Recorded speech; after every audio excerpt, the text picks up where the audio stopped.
I always thought the world was a place grounded in logic. The supernatural, the surreal, these things only exist in fiction. 2 months ago, all that changed. I'd recently moved into a new apartment. It was small and cramped, in one of the city's social housing complexes at the edge of town. Guess it's the only place a former junkie such as me can hope for. And yet, I was content. At 34 years old and after months of rehab, I was ready for a fresh start. Apart from mine, only 2 other apartments were occupied. One by a friendly old couple, the other by a group of young people. They might have been students, they might have been unemployed. I'd heard them a few times during the night, but as long as they didn't cause me any other trouble, I didn't care. Everything about this new life started to go wrong a few weeks after I'd moved in, and it was all related to the building next door. It was a sprawling old mansion, with countless wings and walls so high they towered over every other building in the area. Its immense size was almost unfathomable, but decades of neglect had turned it into a dilapidated ruin, void of any signs of life. That morning, something felt different. While I waited for my coffee, I took a glance out my living room window. Usually, all I saw were the mansion's walls, a single, dirty window veiled by heavy, musty curtains, and the narrow, constricted alley below. But this time, I could have sworn the mansion's wall was closer. Close enough to make out the details I never noticed before. The texture of the satin curtains, the filth on the window, the flaking plaster. Then I shook my head. Focus, Linda. Coffee first. A few days later, I couldn't blame it on a lack of coffee anymore. Every morning, I sat down to write in my journal. It was a little ritual I'd picked up in rehab. The first thing you do is jot down your expectations for the day. Positive reinforcement, they called it, and a way to get the gears in your head turning. After the first few sentences, I noticed just how dark it was. Normally, a few rays of sunshine would reach me through the living room window. I stepped up to it, expecting to see a cloudy sky. But when I looked outside, I could see the sun as clearly as always. It just didn't reach the small alley anymore. While I wondered about it and scanned the alley below, I couldn't help but think it had shrunk in size. I told myself I was being ridiculous, and that my imagination was playing a trick on me. A moment later, I opened the window and looked up and down the alley. No doubt about it, it had been much wider before. Unnerved and unsure what to make of it, I put on some clothes and went down the hallway to that old couple's apartment. Maybe they'd noticed it too, and could tell me what the hell was going on. After a few quick knocks, a tiny old lady, still wearing her nightgown, opened the door. "Good morning, dear," she greeted me. "What brings you here so early in the morning?" I was embarrassed, realizing I must have woken her up. Sorry," I started. I tried to find a way to ask the question on my mind, but I couldn't very well ask her if the alley outside had gotten smaller. Instead, I opted for a safer option. I was just wondering, did you or your husband notice anything strange last night? Outside in the alley?" She eyed me curiously for a moment before she shook her head. In the alley, you say? Oh, I'm afraid not. We keep that window closed. Werner even put our wardrobe right in front of it. No reason to stare at those ghastly old walls, he always says. I gave her a nervous laugh before I agreed and apologized for the early disturbance. Guess Guess there's no helping it, I said to myself, sighing, and made my way down the stairs to the young people's apartment.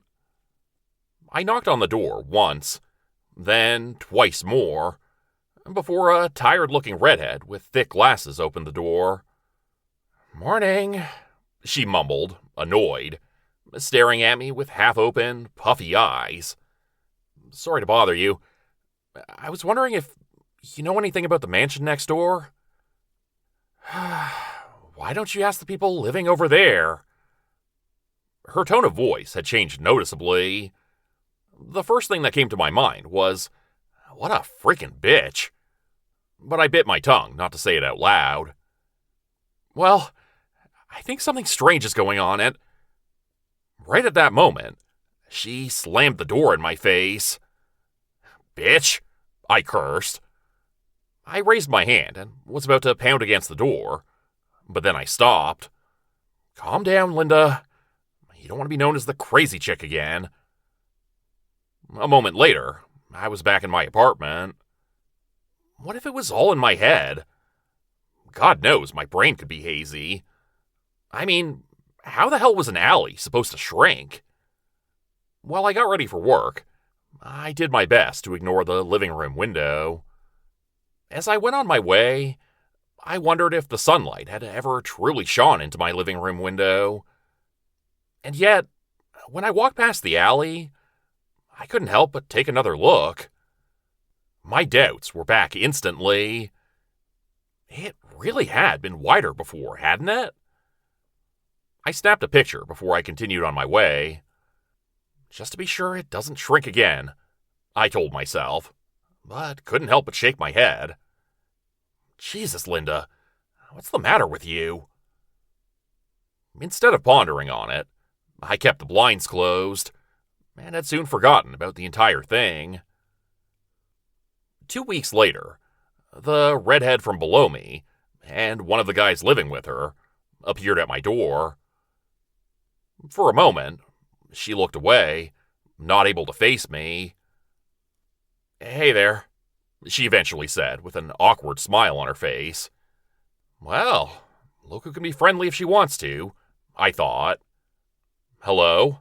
I replied. A while ago, you asked me about the mansion next door, right? What was all that about?" I was reluctant to tell her what I thought I'd seen. "I heard something at night." "Why?" She probed me, clearly unsure what to say. At that moment, the guy next to her approached me. He was a fidgety, lanky fellow who'd been shuffling around behind her the entire time. "Hi there. I'm Phil." He reached out a hand, and after an awkward handshake, he continued, "We, saw something, and we were wondering if you did too." "Like what?" He was as wary as the redhead.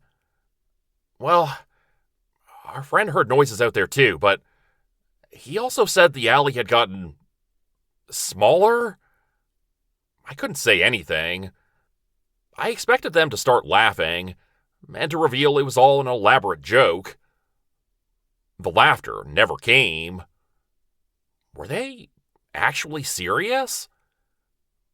"What do you mean by that?" "You have to talk to Will about that," the redhead cut in. "He's the one who noticed it. I thought you might know something since you asked me about the mansion before. I'm Jen, by the way. Sorry about that other time." A minute later, I found myself in their apartment. 5 people were living here together. Jen was the only girl, and I didn't know how to feel about that. She quickly introduced me to the 3 guys in the room. One was Will, who she'd mentioned before. The other 2 were Steve and Jay. While we talked, I learned that Will had rented the place and moved in about a month before I did. The rest were friends who just crashed here. The place was a total dump, and I could tell these guys definitely weren't students. "I thought it was a stray at first, he began rambling, half stumbling over his words. But the noise didn't stop. The tapping against the window, I mean. So, I checked it out. It was the first time in, well, forever since I opened the blinds. First thing I see is that damn window, and it's really frickin' close. What do you mean by close? I asked, still playing it safe. He thinks the frickin' thing's closer than before, lady. The one named Jay cut in, shaking his head. Asshole, I thought, as he sat there with a smug smile on his face. Well, yeah, that, Will continued. Damn thing's so close now, I can almost touch it if I lean outside. He made a gesture, stretching out his arm to demonstrate. Wasn't like this before. It was probably more than a meter away, if it was even there at all. If it was there at all? He didn't answer me. Instead, he began rubbing his puffy eyes, lost in thought. I made a mental note that this guy was definitely a pothead. Oh yeah, he suddenly continued, snapping out of whatever trance he'd fallen into. There was this figure behind the curtains, too. Vanished the moment I opened the window. Shit was creepy, I'll tell ya. I nodded. To be honest, I noticed the same thing about the alley, I finally admitted. For a moment, my eyes wandered over the group, once again waiting for them to reveal that they were all playing a joke on the crazy lady from upstairs. Instead, Will's eyes grew wide. You mean last night? I shook my head before I turned to Jen. Remember when I knocked on your door? Wait, back then? Are you guys seriously talking about an alley shrinking? Maybe next you're going to tell me the frickin' mansion's coming for us. Would you fucking listen to yourselves? It was Jay again. No one seemed to know what to say to his outburst. Then I remembered the picture I'd taken and took out my phone. Moments later, Jen, Will, and I stood outside, staring at the alley. You've got to be kidding me, Jen said in a low voice. All three of us could see it. The alley had shrunk to nearly half its size. Before, 2 people could walk through it side by side. Now, there was barely enough room for one. I snapped a second picture. So, Phil said, almost jumping off his seat when we entered. It's smaller, Jen answered. The fuck you mean? Jay cut in. The alley, idiot, she snapped at him. It's not even possible. Check for yourself, I retorted, fed up with his act. It's definitely smaller than the first picture. Maybe you just suck at taking pictures, lady. I stared him down, getting angry. Seriously, I can believe Will coming up with bullshit like that. But you guys too? Jay said to Phil and Jen. How do you know they aren't right? It was the first time the guy named Steve said anything. The whole time, he'd just been sitting there quietly, listening to the conversation. Really, Steve? You too? Jay groaned. Am I the only one who's not fucking insane? Look at that, will ya? Jen interrupted, grabbing my phone and shoving it in his face. Could be any freaking alley, he muttered, but I noticed the edge to his voice. So, what do you guys want to do? He started again. Call social services? The cops? What do you want to tell them? Hello, officer. Our alley's shrinking, so maybe... Will you shut the fuck up? I finally screamed at him. I could see the surprise on his face. Jesus, lady. No need for that, he said, raising his hands. What if it's some sort of trick? You know, for YouTube or something? I tried to reason. I mean, no one lives out here, right? Might be a prank or a social experiment or something.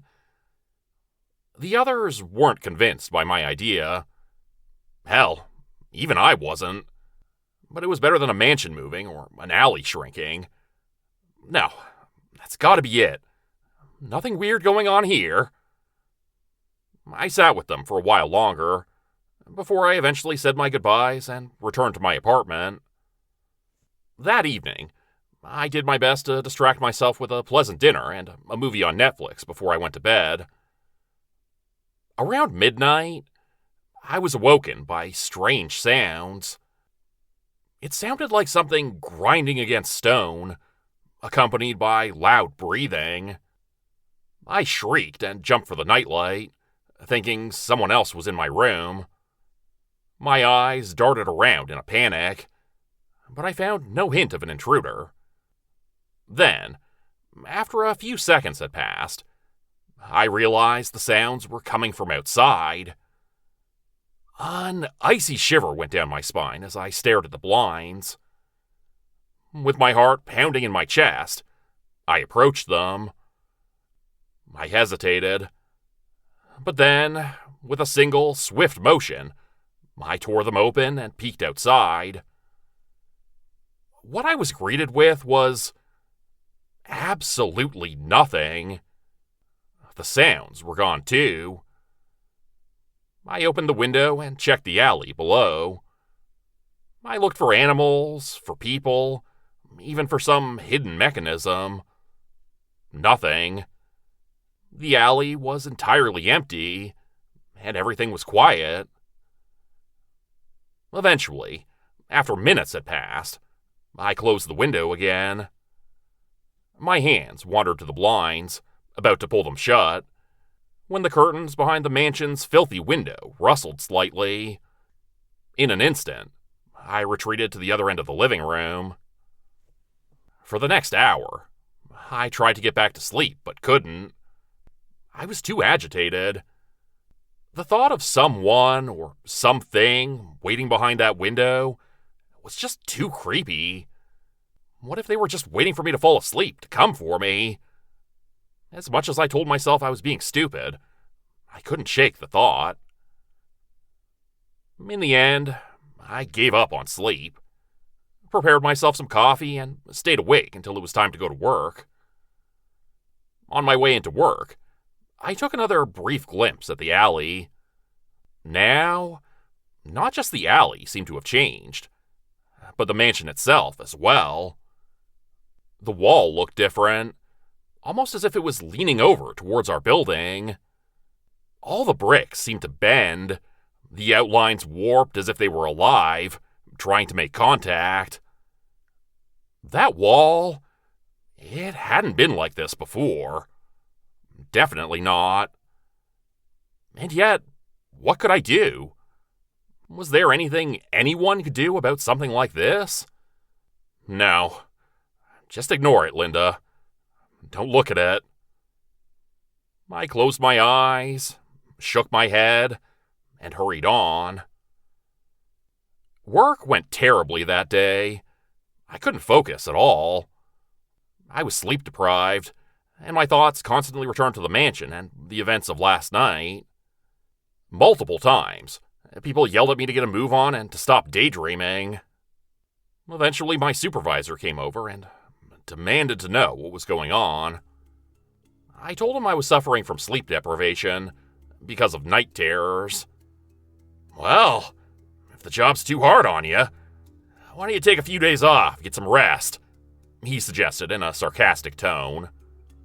I said nothing and nodded, knowing damn well that meant the same as being fired. I was furious and cursed at the damn mansion and whoever was behind this entire thing. Even after I got home, I was still pissed. I slumped down on the couch and put a show on Netflix, but fell asleep almost instantly. When I woke up again, it was already dark outside, and my phone told me it was late at night. Great. So much for my daily routine, I cursed to myself. Soon enough, I realized why I'd woken up. It was those same strange grinding and breathing sounds. At this moment, I'd had it. I pulled the blinds down and opened the window. "You knock it off, you son of a..."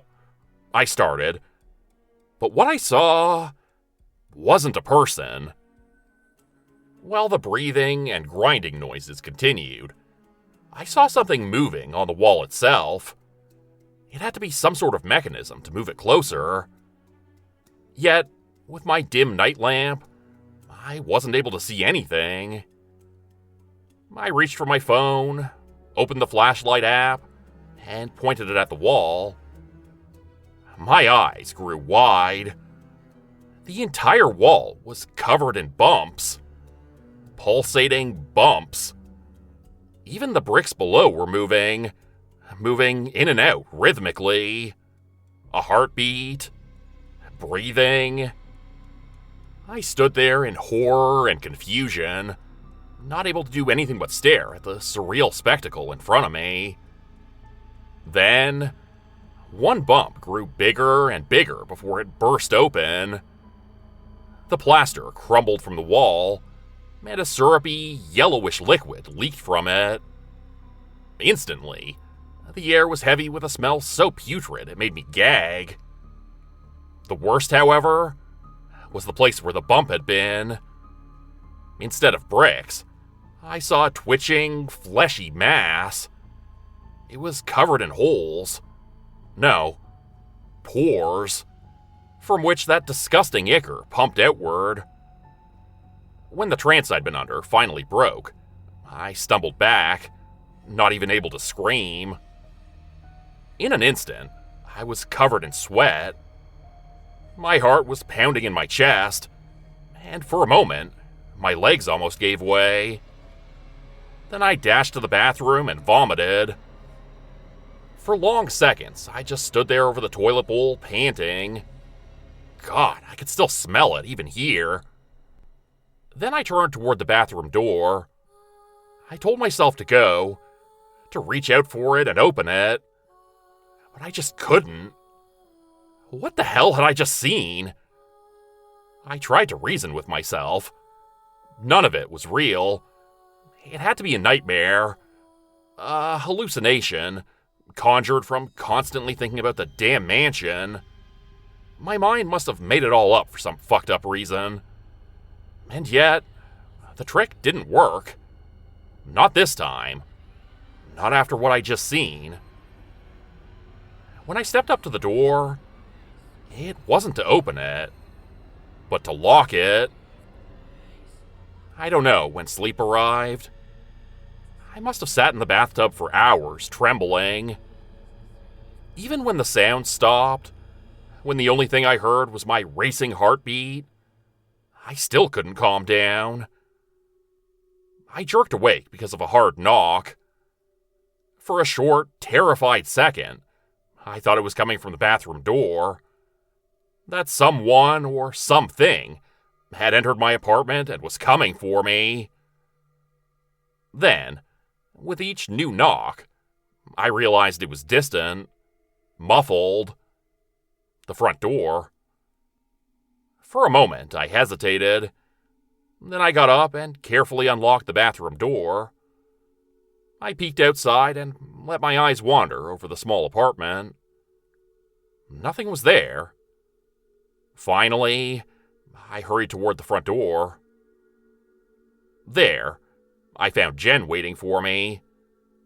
She looked as shaken as I was, but the moment she saw me, relief flooded her face. "Oh, thank God, Linda, you're okay," she said. "I thought you'd be gone too." I didn't know what she was talking about. "What's going on?" "Will is gone," she exclaimed. "There's no trace of him, but he wouldn't just run off. You think something happened to him?" Jen nodded, that shaken look reappearing. Only now did she seem to notice what a mess I was. "Linda, what happened to you? Are you all right?" I started, but for a few moments I couldn't continue. "I saw something, that's all." Jen didn't press for more. "Do you want to come down with me?" "Yeah, I'm not going back in there," I said, taking a wary look over my shoulder. When Jen led me inside, the others were arguing, words flying back and forth between them. It sounded like an argument, but I couldn't make sense of anything. Their voices were muffled, distant, their rambling words bleeding into one another. When they noticed me, they fell silent, and all their eyes focused on me. "What'd you bring her down for?" Jay asked, annoyed. "She's scared, asshole," Jen replied. "Something happened to you too?" It was Steve who'd asked the question.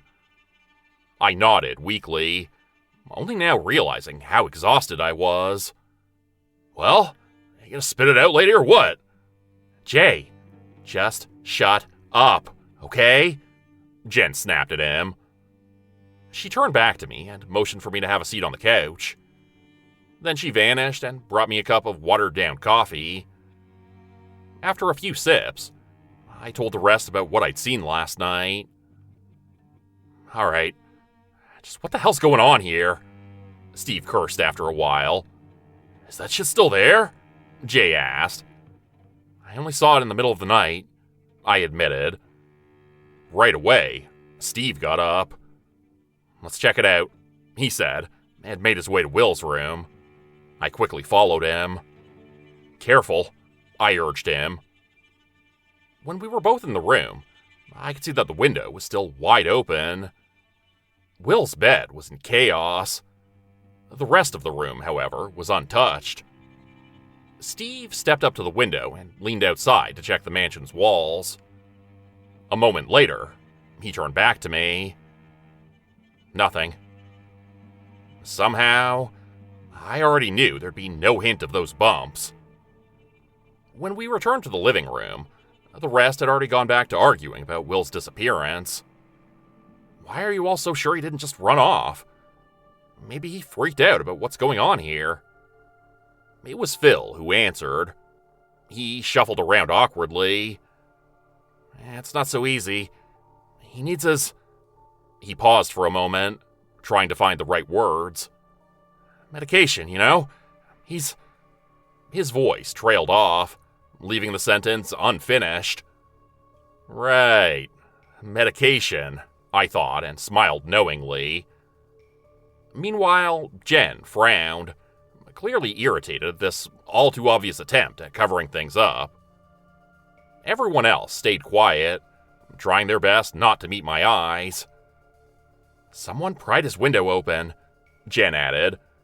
"We called the police, but what?" "They haven't arrived yet," she blurted. "Listen, lady," Jay added, after giving Jen a brief glance. "They probably won't show. We had some trouble before. It took them days to get here, and they didn't care one bit." I gave him a long look, unsure about his words. But I knew the cops didn't give a shit about these buildings. Or the people living in them, for that matter. It was always the same story. So, if he didn't run away and someone broke into his room, what do you think happened? I finally asked. While they argued about it, I remembered what Will had said before. Someone had tapped against his window, and, just like me, he'd seen a silhouette behind the mansion's window. When I spoke up about it, everyone turned to me. "You think someone from the mansion took him?" Steve asked. I nodded before I turned to Jen. "Hey, Jen, is it alright if I take a nap here? I'm not doing so good." She looked around and frowned. "Let's go to my room. You can sleep there. You never know what'll happen with these guys around." "Fuck you too, bitch," Jay said, giving her the finger. Jen's room could barely be called that. It was tiny, and only comprised a bed and a small shelf. "Sorry, but do you have some water? Oh, and, if possible," I added with a weak smile, "maybe something that'll help me sleep a little better?" "Sure thing, Linda."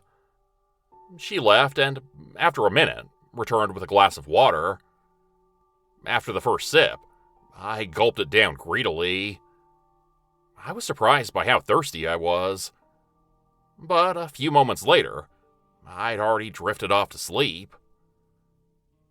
When I woke up, I was glad that I hadn't been plagued by any weird nightmares. It seemed that whatever Jen had added to the water had done the trick. I got up and stumbled from the room. "You were out for a long time," I heard Phil say from behind me. "It's already dark." I nodded and made my way to the living room. "Hey there, Sleeping Beauty," Jay greeted me with a wink. I didn't even bother to react. "What about the police? Did they turn up?"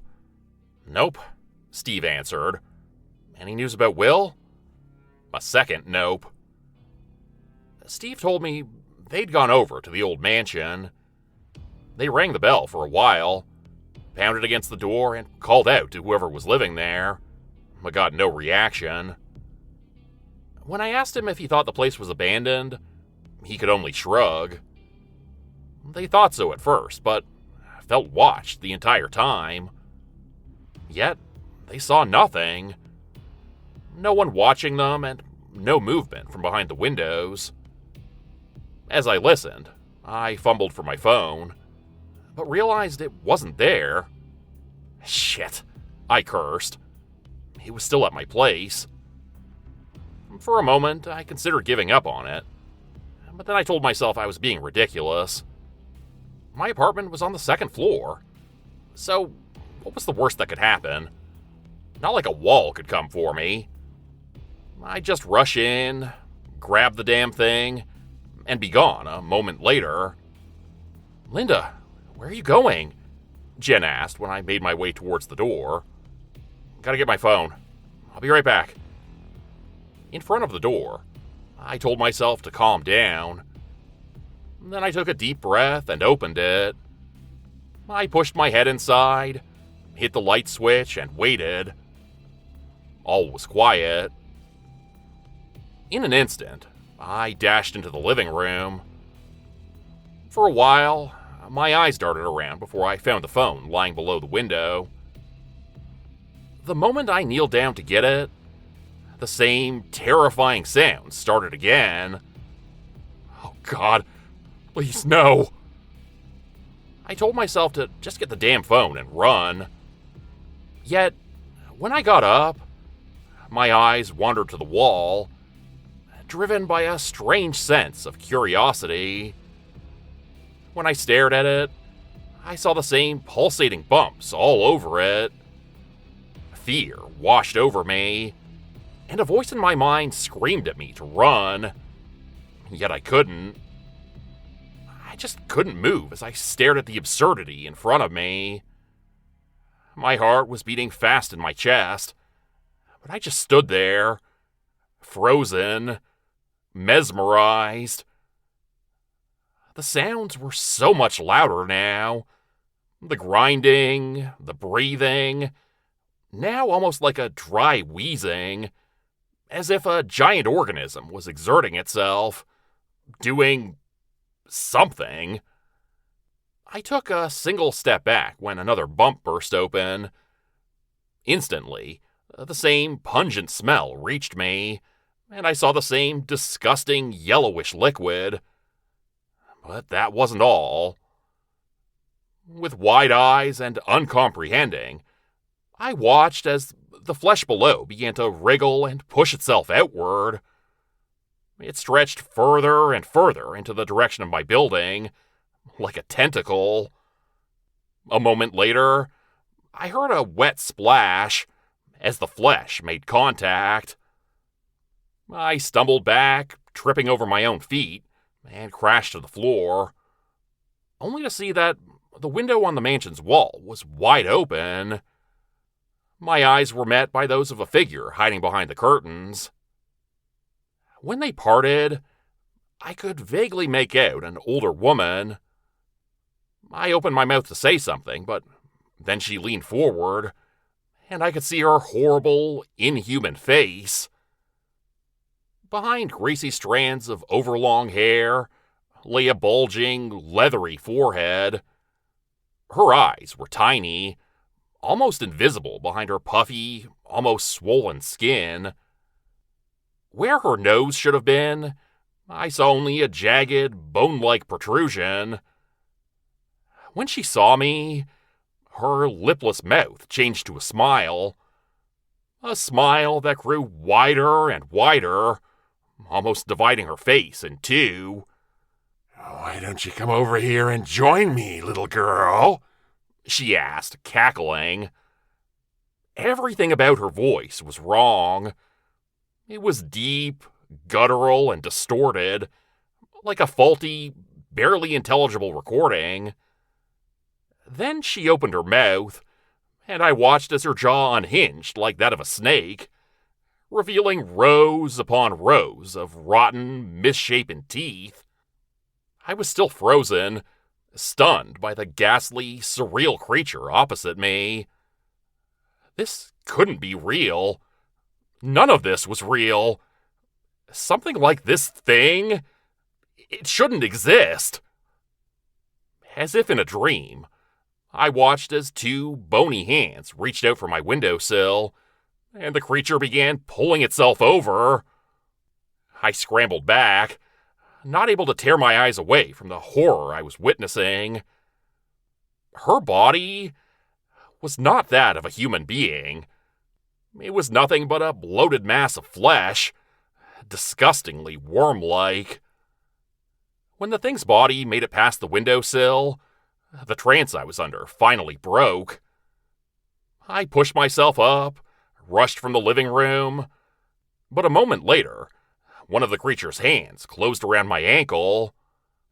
I hit the ground hard, saw stars, and soon felt myself being dragged backwards. My fingers clawed at the floor, desperate to find a hold, anything. "Where do you think you're going?" it cackled in its distorted, mechanical voice. I kicked and screamed in sheer and utter terror, flailed around trying to get free, but it was futile. Its strength was too much. A second later, its other hand closed around my arm, restraining me. I tried to call for help, to alert the others downstairs, but my voice didn't want to work. All I managed to produce were incomprehensible, animalistic sounds. I was prey, a powerless, useless thing caught by an indomitable hunter, just waiting for the final blow. All strength left my body, and time slowed, while the creature's maw of a mouth moved in closer. It reached my foot, and a disgustingly swollen tongue pushed outward. It entangled my ankle, as if savoring my taste before it slowly moved upward. My skin hissed and blackened, and, for a second, burning pain shot through my entire leg before I lost all feeling in it. I waited for the creature to sink its teeth into my leg, but it just continued to pull me in closer. Oh God! I realized it was going to swallow me whole. Right at that moment, a scream cut through the air.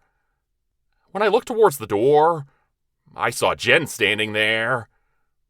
A second later, Phil and Steve joined her. "What the fuck?" Phil screamed. They froze, their eyes wide, and for a split second, they weren't able to grasp the situation. Steve was the first to move. He rushed forward, got hold of a chair, and began attacking the creature. Jen and Phil got hold of me, tried to pull me free, but they were no match for this thing and its inhuman strength. The thing wailed in pain as Steve slammed the chair down on its head.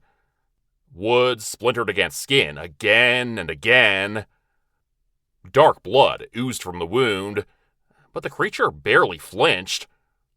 Instead, it redoubled its efforts and pulled me so hard I shrieked, thinking my leg would be torn off. Then it let go of me and turned to attack Steve. It swatted the chair aside with such force it was torn from his hands and crashed against the wall. Stunned Steve backed away, but the creature lunged for him. Its ghastly fingers scratched over his chest, leaving behind a sizzling mark. Steve winced in pain, but instead of backing down, he kicked the creature. Phil joined him a second later, and together they both beat it until it was forced to retreat. Finally free, I scrambled away from the window and watched as the creature's worm-like body slithered backwards. A moment later, it vanished behind the mansion's window. It grinned at me one last time before the curtains fell shut. As soon as it was gone, I screamed again. The nihilistic thought of giving up vanished from my mind. Panicked and out of it, I crawled toward the hallway, tried to get up, but crashed down again instantly. "Linda, wait! It's all right. It's all right," Jen whispered to me in a quiet voice, trying to calm me down. When I came to my senses, a wave of searing pain replaced shock. I felt tears streaming from my eyes, and I could only stare at the red, burnt skin on my arm. The leg was even worse. My ankle, as well as the entire calf, was nothing but a mess of blistered and cracked skin. I only remembered fragments of them carrying me downstairs. Faces, movements, words. My thoughts were too disjointed, barely holding together. Everything felt hidden behind a thick, heavy fog, floating in and out of focus. Was any of this even real? Was I dreaming? While Jen treated my wounds, she explained to a confused Jay what had happened. Their mouths moved, but I didn't understand the words. Slowly, as if in a trance, I turned and saw Steve and Phil in front of Will's apartment. They began stacking boxes and furniture in front of it, but I couldn't make sense of what was going on. Then, with a jolt, I snapped back into reality. "We need to leave," I snapped at Jen, trying to push myself up. But my legs didn't want to cooperate. I sank back down. The pain from my burns was unbearable, making me want to scream. Suddenly, the grinding sound started again, but this time much, much louder. While the others were still confused, I knew what it meant. The mansion was dragging itself closer again. Terrified, I wanted to call out to Jen, but before I could, we all heard a loud shattering noise, followed by terrified screaming. My eyes darted around in horror before I realized its source. "The old couple on the top floor," I shouted. "That thing must be back." The guys rushed out, and only moments later, Jen and I followed behind. Right as we made it up the stairs, I saw Jay kicking in the door. Instead of going in, however, all three of them shrank back. "What are you doing? Help them!" I called out. But the moment Jen and I reached them, my voice dropped. The old couple was standing in front of the remains of their living room window.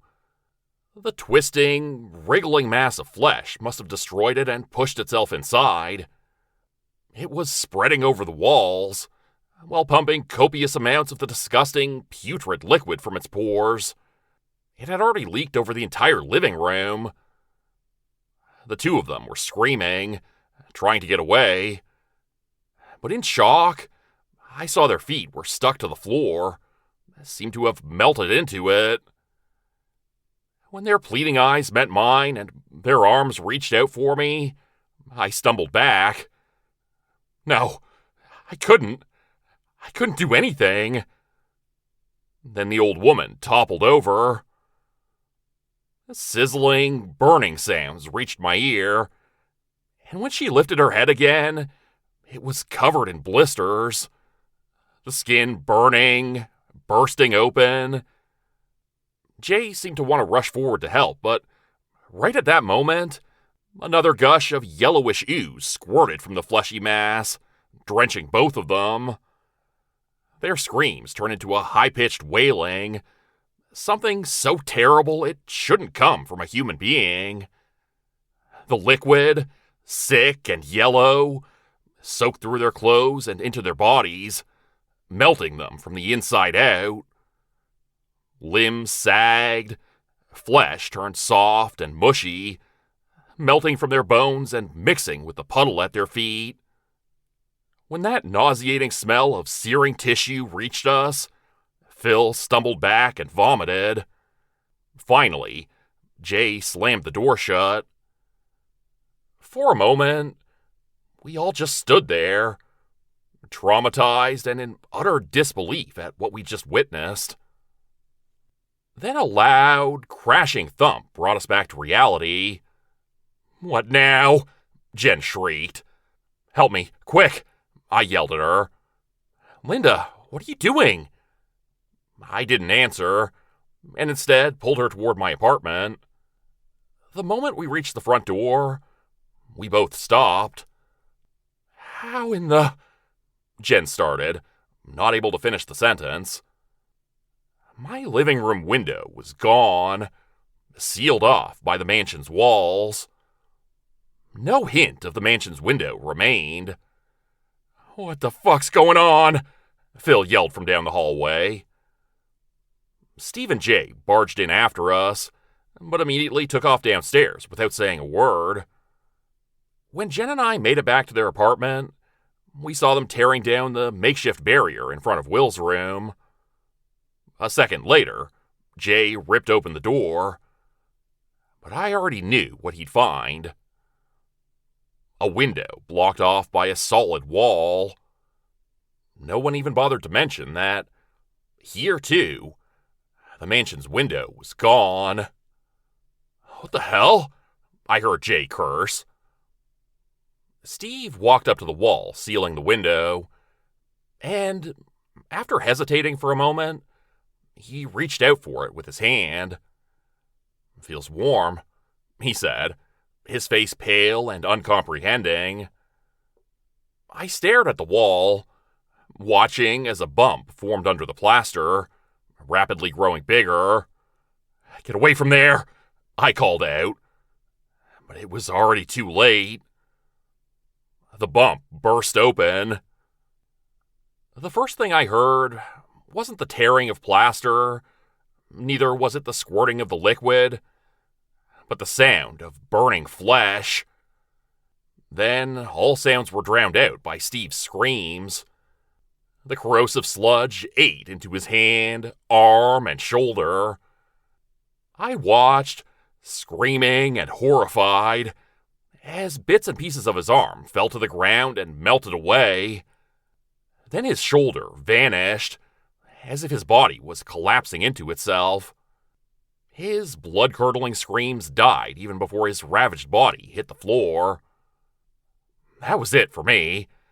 Panic got hold of me, and before anyone else could react, I turned around and rushed out of the room. I'd only taken a few steps before I crashed to the floor. "Out!" I screamed. "We have to get out!" Pain shot through my entire body, but I fought myself back up. With adrenaline coursing through my veins, I dragged myself forward, onward, thinking of nothing but escape. I reached the hallway and finally the exit door. I almost blacked out from the pain of my burnt arm when I tore open the door. But instead of the fresh, chilly night, another wall greeted me. The air left my lungs, and I slumped to the floor in disbelief. Jen stopped in her tracks behind me, covering her mouth before letting out a terrified yelp. "No way," she muttered. Phil and Jay were already moving when I turned around, kicking down the nearest door. They disappeared inside, only to emerge moments later, shaking their heads and rushing on to the next apartment. Each time, their silence grew heavier. By the time they returned, they sank down next to us, pale and hollow-eyed. I didn't even bother to ask. I knew what they'd found. Every window and every other spot that led outside was gone. We were trapped and cut off from the rest of the world. After we'd mustered up enough energy, we checked the basement. There was no way out there either. All the tiny basement windows had been sealed off. Our phones were still working, at least for now, and so was the power. For hours, we desperately tried to call for help. All of us did. I called the police repeatedly. I got through several times, but the signal was so bad, they couldn't make out a word I was saying. Before long, utterly frustrated, I just gave up. Even if they'd understood the address, would they even come? And if they did, what would they find? Our building was most likely surrounded by the mansion's walls now, and had just become another part of it. We also tried to break down the walls, trapping us, but it was another futile attempt. The weird, fleshy mass had already replaced the plaster and bricks below, pulsating faintly like a sick heartbeat. The moment we discovered it, the same corrosive liquid that had killed Steve and the old couple oozed from it, the acrid stench burning my nose. It didn't matter what we used. Everything that touched it melted away in seconds. In the end, we couldn't do anything. And before long, we settled down in the building's central hallway. At least here, we reasoned, we'd be safe, at least for a time. While we gathered all the food and water we could, we noticed that the walls around us were shifting. At certain times, the central hallway was shorter than before. At others, it appeared longer. The layout of the apartments, too, began changing. At first, little by little, but soon entire rooms were replaced by different ones. It seemed as if the entire place was being remodeled, as it was incorporated into whatever this godforsaken mansion was. Because of these changes, I remembered, we weren't alone in here. I'd returned to one of the vacant apartments in search of anything useful. I don't know why I even bothered. We'd gone through them so many times already. And even if we found something, what would it do?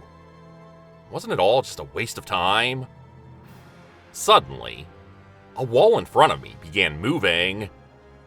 I stumbled back as fast as my injured leg allowed me to. But for a few moments, the interior of the mansion was laid open for me. Words can't describe what I saw. It was a void, but also glistening in all colors of the rainbow. I found myself face to face with a hulking humanoid figure. Its body was too tall, its limbs unnaturally long and twisted. Its head jerked in my direction, tilting at an impossible angle. A grotesque grin stretched across its face, mocking but also inviting. Then the creature moved. Like a marionette held by invisible strings, it jumped up and down mechanically as if dancing, producing strange oohing and awing sounds. I should have been scared, should have screamed, but I started laughing. A wave of the strangest euphoria washed over me, and I began giggling, clapping my hands together rhythmically as the surreal performance played out in front of me. Then it was over, and the walls in front of me closed again. The bout of insanity was gone, and I was left terrified and shivering. What the hell had I just done? What even was that thing? Had it been another inhabitant of the mansion, like that ghastly worm woman?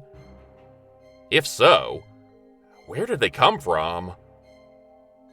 A terrifying thought came to my mind. What if All these creatures had once been normal people. People who'd been trapped just like us.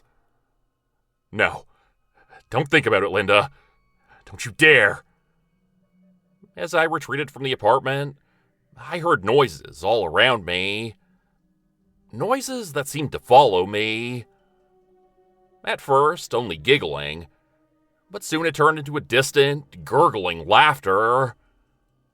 My heart was pounding and my eyes darted around, expecting that thing to come for me again.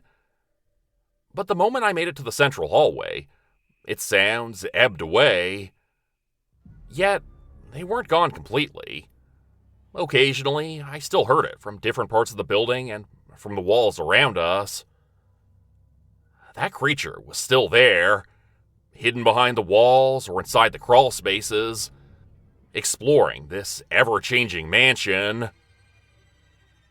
We divided the food and water between ourselves. No one said a word. Jen stared blankly at the wall, her eyes glassy, not even glancing at the small stack of provisions in front of her. Jay rubbed at his temples, muttering under his breath about how long it might last. No one dared to speak up. We had nothing left to say. Hours blurred into days as we huddled together in silence. Phil was the first to break. "Why don't we just drink from the freaking tap?"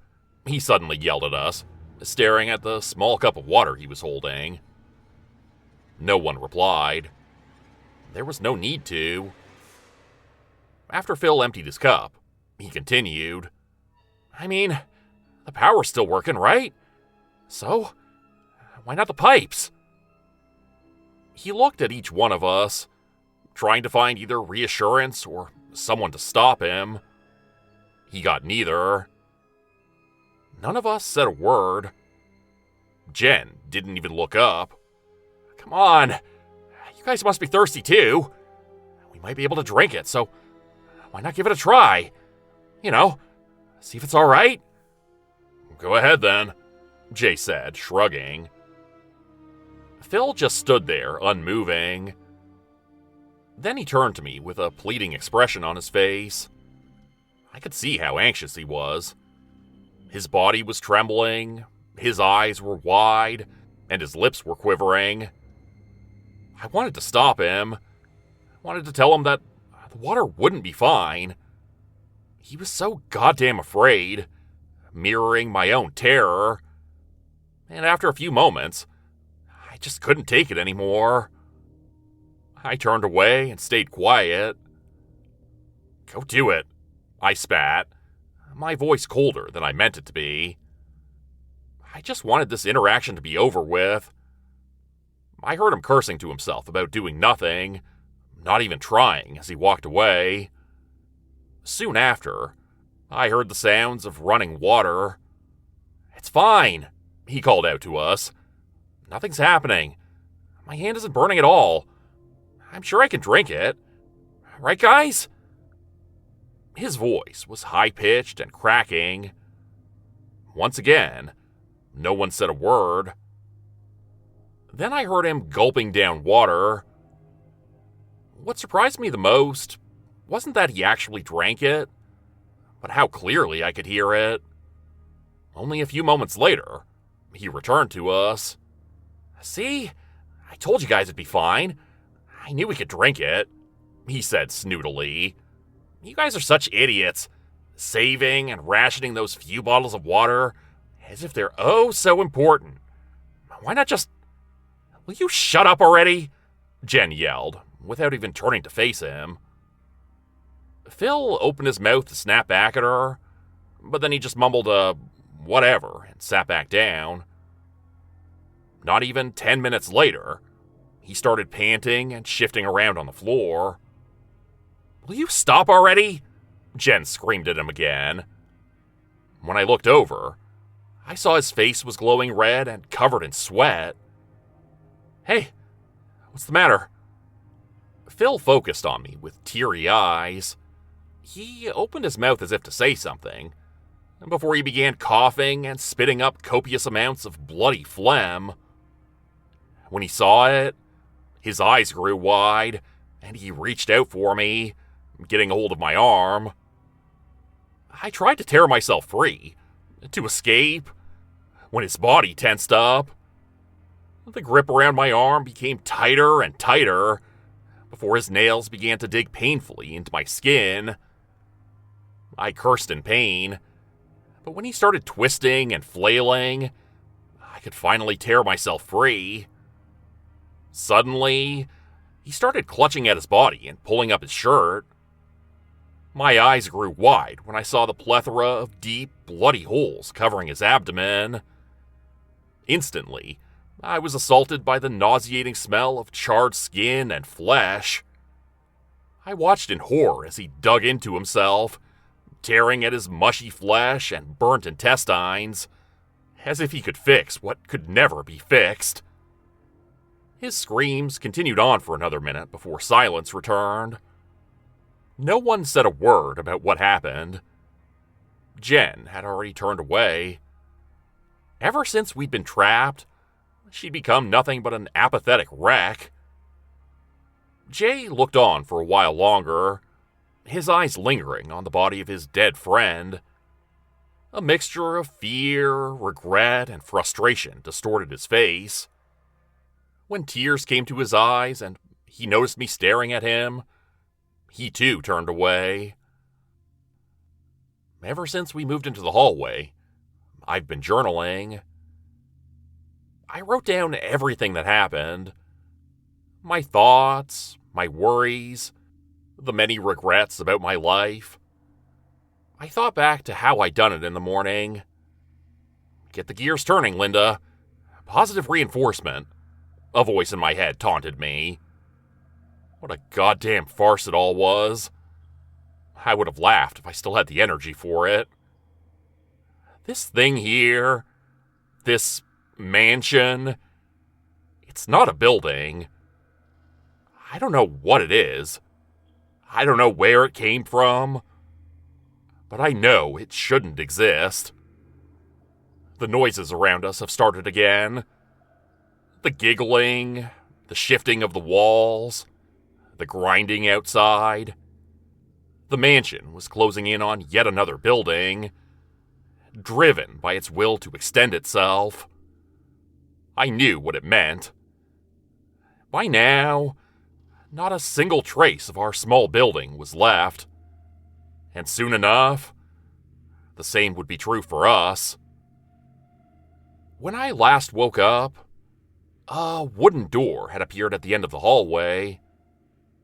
It was just there, out of complete nowhere.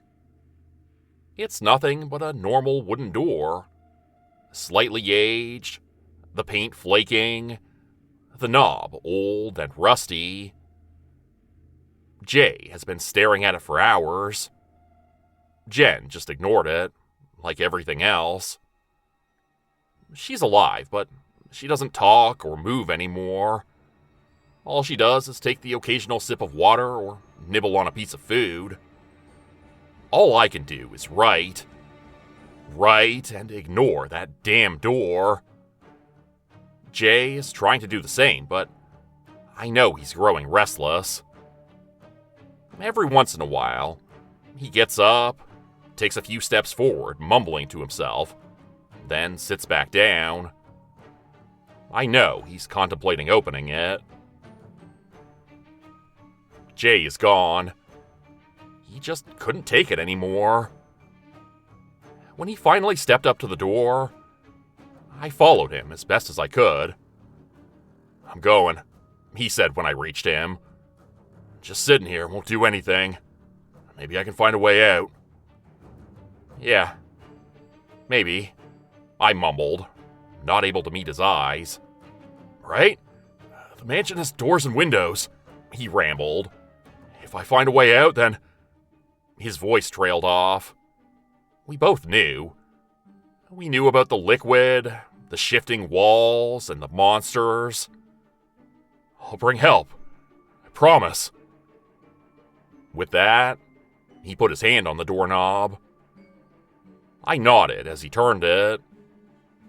Behind it, I saw nothing but impenetrable darkness.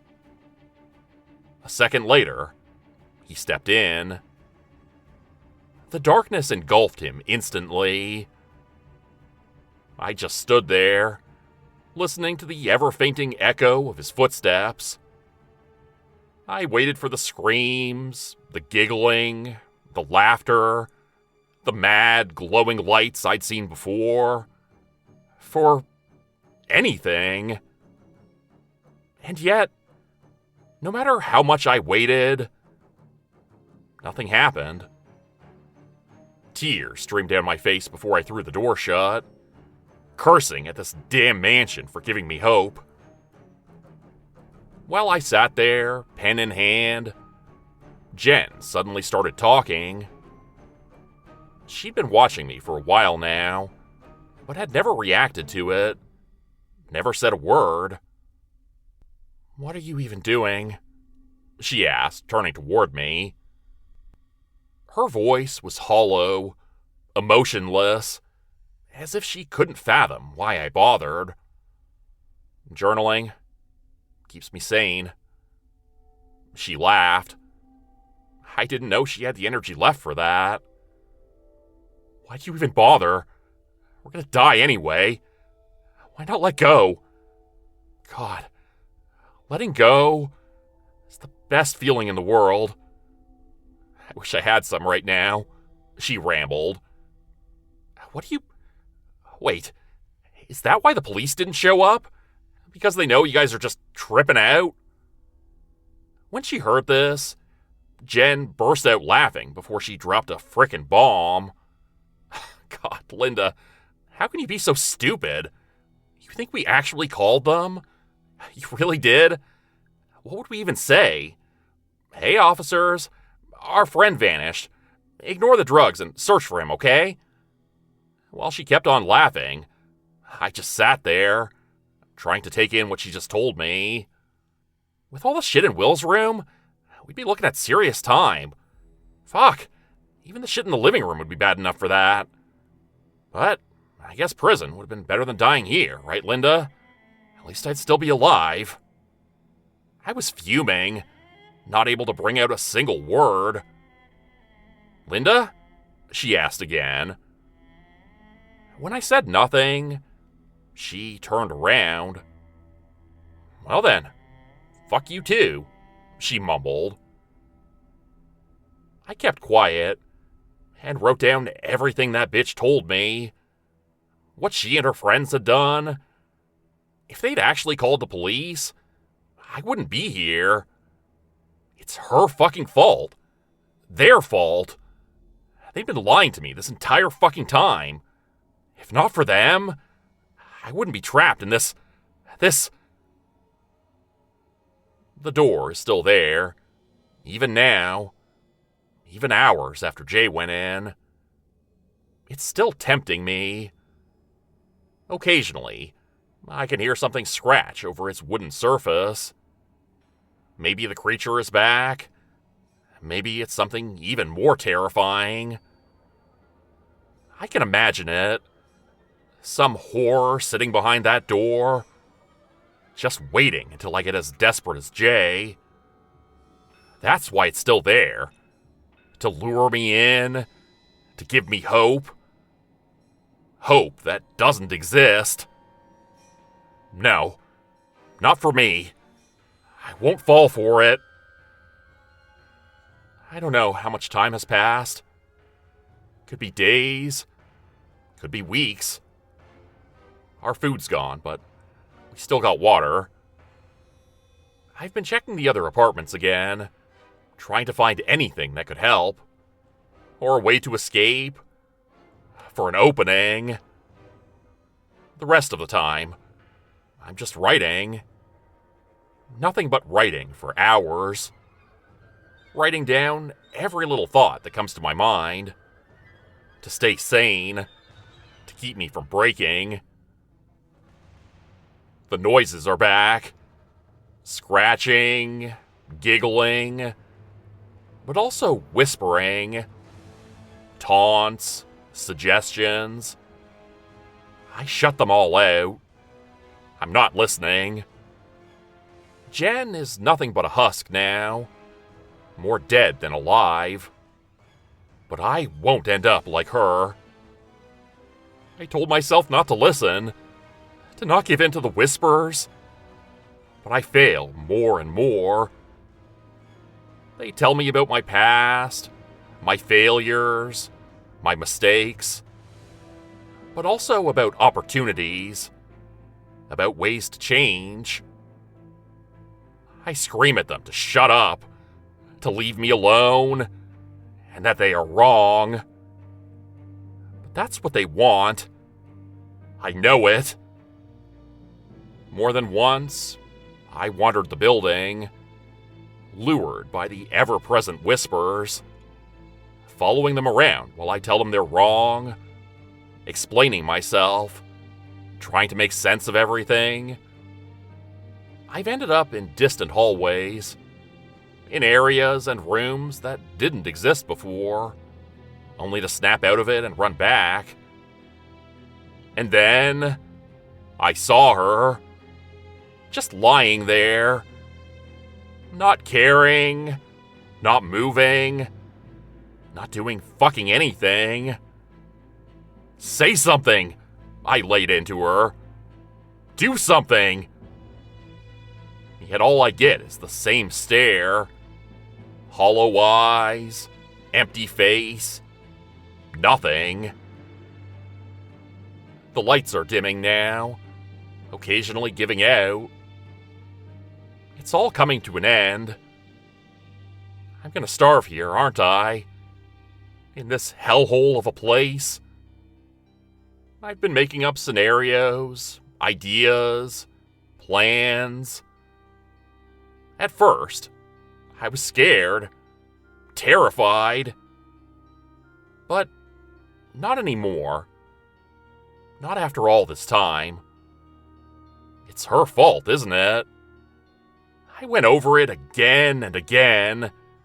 Pages upon pages upon pages. Her and her friends. If not for her, I wouldn't even be here. I keep staring at her, thinking about what I could do, what she could do, what I want to do. During my wanderings, I found a knife in one of the vacant apartments. I didn't mean to pick it up. It was just there in my hand. Heavy, sharp, pointed. I know she's still alive. I know she's just sleeping. Only a single moment. That's all I need. I've planned it all. I can't help but giggle about it. About her. About how she can help me. How she can finally be of use. No. I can't hold back anymore. I just can't. I'm almost euphoric, rocking back and forth, smiling, grinning, just like that creature I saw. A way out. The only way out. My God, it's all so easy, so hilarious. No, don't laugh, Linda. Don't wake her. I listen to the walls, to the whispers. I can hear them encouraging me. Do it, Linda, they say. Do it, and you'll survive. These things, these creatures, they are just like me. And I am like them. I know I have to be quick. The knife's been in my hand for hours. But now, I am ready. 1,000 voices cheer me on from all around, repeating the same thing. Do it, Linda. Do it now.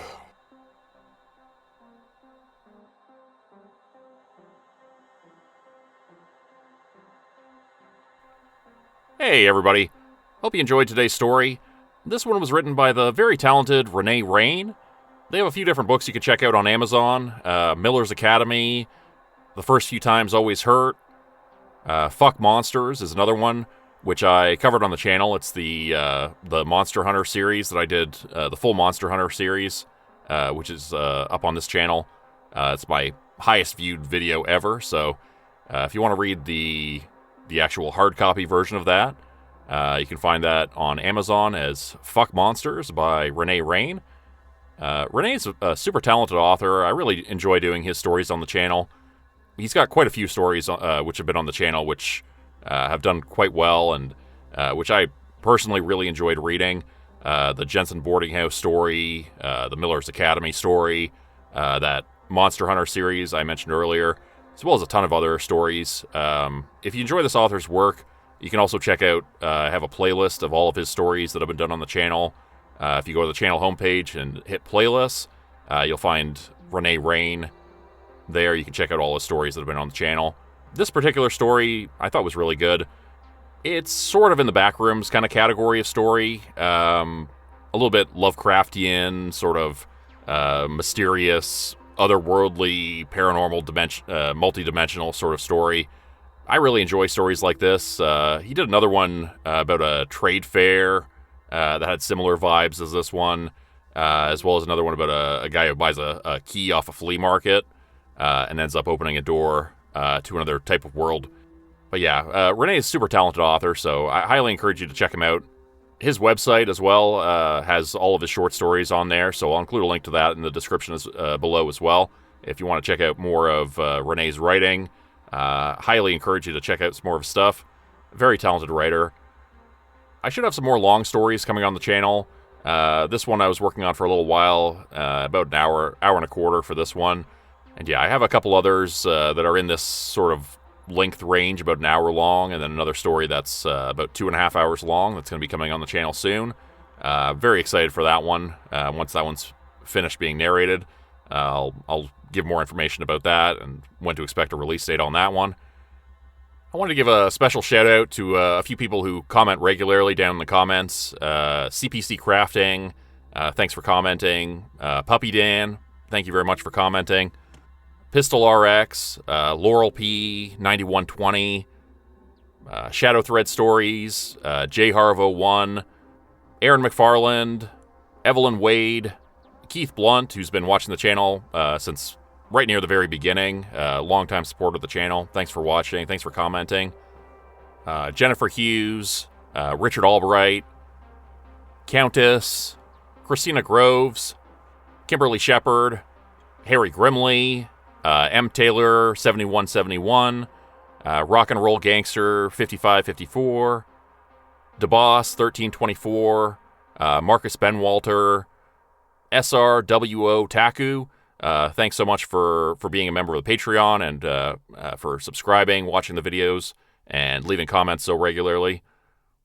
Huge thanks to everybody who comments. I can't really mention, unfortunately, I can't mention everybody, but I do see your comments. I read all your comments, and I hugely appreciate all of you who leave consistent comments, and it really does help the channel reach more people and help the videos get out to more people. So thank you so much for doing that. My goal is still to reach 100,000 subscribers on the channel, and sharing the videos, subscribing, commenting, all that is a massive help. So thank you. All right, that's all I got for today. Hope you guys enjoyed the video, and I'll be back on Wednesday with another story. All right, hope you have a great day.